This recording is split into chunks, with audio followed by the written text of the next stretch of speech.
Praise the Lord. ஆண்டவரும் இரட்சகருமாகிய இயேசு கிறிஸ்துவின் நாமத்தினாலே உங்கள் ஒவ்வொருவருக்கும் என்னுடைய அன்பின் வாழ்த்துக்கள். இந்த நாளிலும் இன்றைய தியானத்திற்கு யோபு 42வது அதிகாரம் 2வது வசனம்.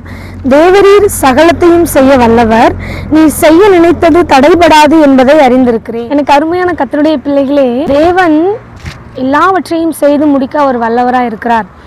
அவர் ஒரு காரியத்தை செய்யணும்னு நினச்சாருன்னா அந்த காரியத்தை எந்த மனுஷனாலையும் தடுக்க முடியாது, யாராலையும் அதை தடுக்க முடியாது. தேவன் ஒரு காரியத்தை செய்யணும்னு நினச்சாருன்னு சொன்னால் அதை நிச்சயமாக செய்து முடிப்பார். ஏன்னா அவர் சர்வ வல்லமை உள்ளவர். இந்த பகுதியில் தேவரீ சகலத்தையும் செய்ய வல்லவர்.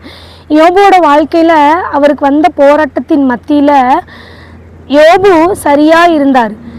யோபு தான் தேவனை பார்த்து சொல்றாரு, தேவரீ சகலத்தையும் செய்ய வல்லவர். அப்போ தேவனால செய்ய முடியாத காரியம்னு சொல்லி ஒண்ணுமே கிடையாது.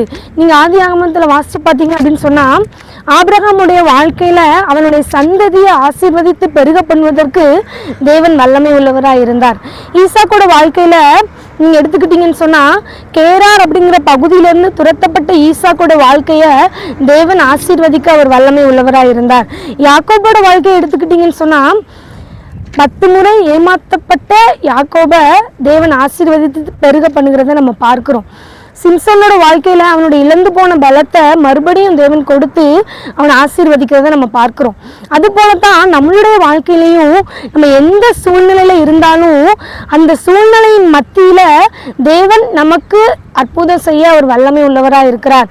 அவர் சகலத்தையும் நம்மளுடைய வாழ்க்கையில செய்யறதுக்கு அவர் வல்லமை உள்ளவராக இருக்கிறார். இந்த நாளிலும் இதை பார்த்து கொண்டிருக்கிற அருமையான கர்த்தருடைய பிள்ளைகளே, உங்களுடைய வாழ்க்கையிலையும் தேவன் நினைத்திருக்கிற காரியத்தை உங்களோட வாழ்க்கையில தேவன் செய்ய ஆயத்தமா இருக்கிறார். அவர் வல்லமை உள்ள தேவனா இருக்கிறார். எப்போ செய்வாரு? 1 பேதுருவில சொல்லப்பட்டிருக்கிறது, ஏற்ற காலத்திலே உங்களை உயர்த்தும்படிக்கு கர்த்தருடைய பலத்த கரத்துக்குள் அடங்கி இருங்கள் என்பதாக வசனம் சொல்லப்பட்டிருக்கிறது. அப்போ நம்ம அடங்கி இருக்க நம்மளை ஒப்பு கொடுக்கும் பொழுது தேவன் சகலத்தையும் நம்மளுடைய வாழ்க்கையில செய்து முடிப்பாரு. எனவே இதை பார்த்து கொண்டிருக்கிற நீங்க உங்களுடைய வாழ்க்கையில கர்த்தருடைய கரத்தில் அடங்கி இருப்பதற்கு நீங்க உங்களை அர்ப்பணிங்க. தேவன் சகல காரியங்களுடைய வாழ்க்கையில செய்து உங்களை ஆசீர்வதிப்பார். God bless you.